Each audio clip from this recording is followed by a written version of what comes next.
Hello, we're back at the Education 2.0 conference. I'm Jamie. Would you introduce yourself for us? What company you're with? Yes, I'm Stephanie Joyce. I am the founder of PulseDNA, which stands for Decentralized News Arena. Awesome. And you are an Education 2.0 honoree. How does it feel to be honored for all your accomplishments? It feels really good. I know there was an intensive interview / kind of questionnaire you had to fill out, and I'm just excited to be among so many other great educators, thought leaders, and influencers. So just to be among the crowd of really smart people is what's really fulfilling to me. That's awesome to hear. I'm glad you're enjoying that. How are you enjoying the whole conference, getting to network with these people and getting to meet everybody from the different industries here? Yeah, no, I love it. The atmosphere is great. There's just a lot of great ideas out there, and specifically disrupting education to create more intuitive and accessible pathways for people to learn is so important, and that's why I'm here, is to be a part of that. I love that. That definitely sounds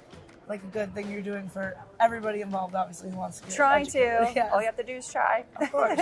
That's the first step, right? Exactly. Any advice you'd like to give anybody who would like to get involved in the education industry in general or follow in your footsteps with these accomplishments? Yeah, I would just have to say, if anybody out there believes that education's ripe for disruption, you're not alone. I think we live in an outdated 100-year-old education system where we have to create more pathways that are accessible to everybody, learning how to learn at their own pace and within their own timeline. And we're at the epoch of an era where we're closer to that dream more than ever with generative AI and all these technologies. And if it's put in the right hands and we're given the right processes for people to access education with this emerging tech, anyone can learn, and we can democratize education that much more, where you don't have to spend an arm and a leg on education. Because if you haven't noticed, higher ed is ran like an enterprise more than it is, a government-funded institution for kids to have access and learn to the best of their ability. So I'm excited to be here because we're merging both education and the disruption of education in this era of AI, machine learning, and ChatGPT. So it's just right in the wave. We're all here riding, and also keeping the eyes on the horizon to see what the next wave of technology and ingenuity and innovation is coming. So that's awesome. It yeah. definitely sounds like you're very dedicated to it. I know you just shared a Yeah. little bit about that, but how'd you come up with the idea for decentralized news arena? Why that in general? Great question. So the genesis of PulseDNA actually started as my story as a journalism student myself at U of A down in Tucson.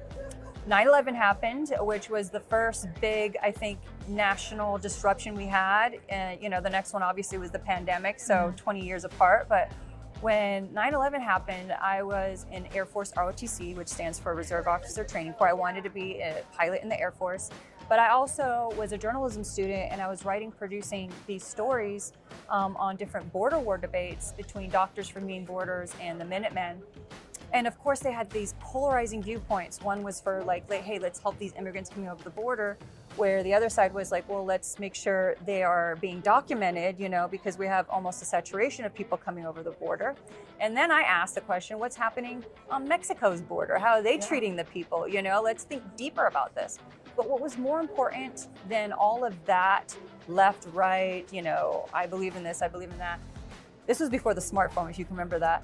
And this is what birthed my idea. It was constituents and concerned citizens calling in and giving unique third-party perspectives. And I was thinking, even back then, 20 years ago, how could we capture this data and make it relevant where, this is your people and this is what people are thinking in your community. So that was the birth of PulseDNA. I was like, okay, how can we make something that's accessible to everyone in the community, make news for the people, by the people, and give it some kind of social scoring ranking mechanism. So we created credibility scores. Have you heard of Rotten Tomatoes, where you score movies? So we're creating a credibility score. It's the critic score versus the audience score. But with PulseDNA, the critic score is our AI-generated news. We create a central independent news source of what's going out there. So it's not Fox CNN driven. We neutralize it. And then we score it against and rank it on what is being said on .edu and higher education sites. So we kind of sanitize it in a way to make it like, okay, this is a credibility score on what's credible, what we can find from the best and brightest researching this topic. Whether it's the Ukraine war crisis, whether it's woman body issues, all of it. And then the audience score, kind of similar to Rotten Tomatoes, is at the end, at the bottom of each of our articles, you can actually take a 10-second survey, and you can see what people in your community, whether it's geographically or a different subset of Americans, psychographically, what people are thinking. So you have in your hands the power to make an informed decision, because I don't know if you know out there, but news is loveless. No one believes in news anymore. Social media is the primary source of news. Gallup and Pew Research will state that the number one source for social media for our generation, millennials and younger, is social media. This is a problem because we know it's just riddled with fear bias, confirmation bias on what you already believe, but you're not learning anything.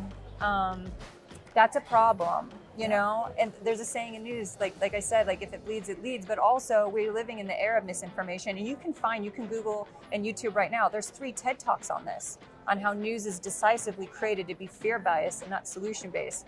So to wrap it all up, I know I was a little long-winded and verbose, is that the birth of PulseDNA was out of my experiences firsthand with it and wanting to come up with better solutions, because I knew inherently that we were not being provided with all the facts and information, and we need to change that around, and we need to do it fast. I love that. That definitely sounds like you're doing amazing work. I mean, as a student and a news consumer myself, I could appreciate everything you're doing, because I definitely agree. Like you said, we don't have that credible news source for our generation, and we know how the other news sources are as a generation that has been educated to know that. Yes. So there's no one we can really trust. Well, and then who runs these news sources? They're by billionaire special interest backed conglomerates. They're not by the people, and I'm a true believer in trickle-up democracy. So how do you bend the ear of a politician? And I heard this from the chief of police in Seattle when we were like debating, we need a stop sign because there's a lot of people getting potentially run over. And the chief of police is like, well, you're gonna have to wait for someone to die to get that stop sign. And I'm like, well, what else other than waiting for someone to die? If you band together and say, this is what we want, you bend the ear of a politician, they look at you as voters, and it's kind of like you scratch my back, I scratch yours. But what if we just create it anyways, bend the ear of the political people, because they already know, well, that's 1 million people. I'm gonna latch onto what the people say. And then we're creating true servants of the people. Yeah. So we're creating true trickle-up democracy. I love that. By creating better news. That's so amazing. You know, I really love that. So yeah, I'm excited. You know, we're at the verge of pre-seed into seed. We're looking for 1.5. I am a 5-time global startup director. That's my day job. So kind of like Richard Branson and Mark Cubans of the world, they cut their teeth selling, you know, things, and then they got these ideas. So same thing here, and I have the programmers and the people to do it. It's just like everything, we need funding, and we have a prototype. So we're on our way to getting 50,000 pledged users that want to pay 2 or 3 cups of coffee. It's a subscribership, but the subscribership is not only getting you access to better information, you're actually paying people in higher education, students that should get paid in school because school is so expensive. It's ran like a corporation. So you're helping kids to get paid while they're in school, to basically have their 15 minutes, an hour of fame like we see on football game day in college campuses, but why not we give it to the geeks? They should get paid for their ideas too.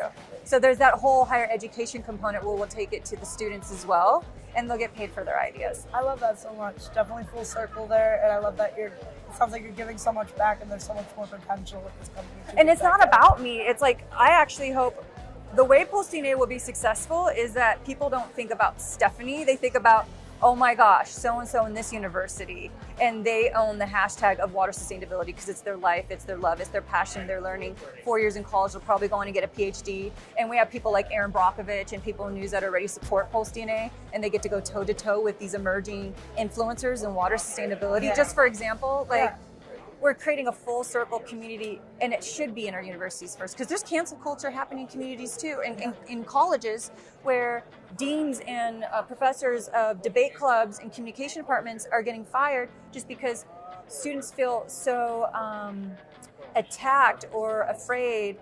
Again, fear bias happens in universities too. So PulseDNA wants to serve as a third-party broker to let universities have their voice and create elevated discussions and lively debates that are just in the pursuit of knowledge, not trying to tear anyone down or communities down. We're trying to build communities back up. I love that so much. Like I said, I definitely can see how that's going to impact the community, and I'm sure it already has.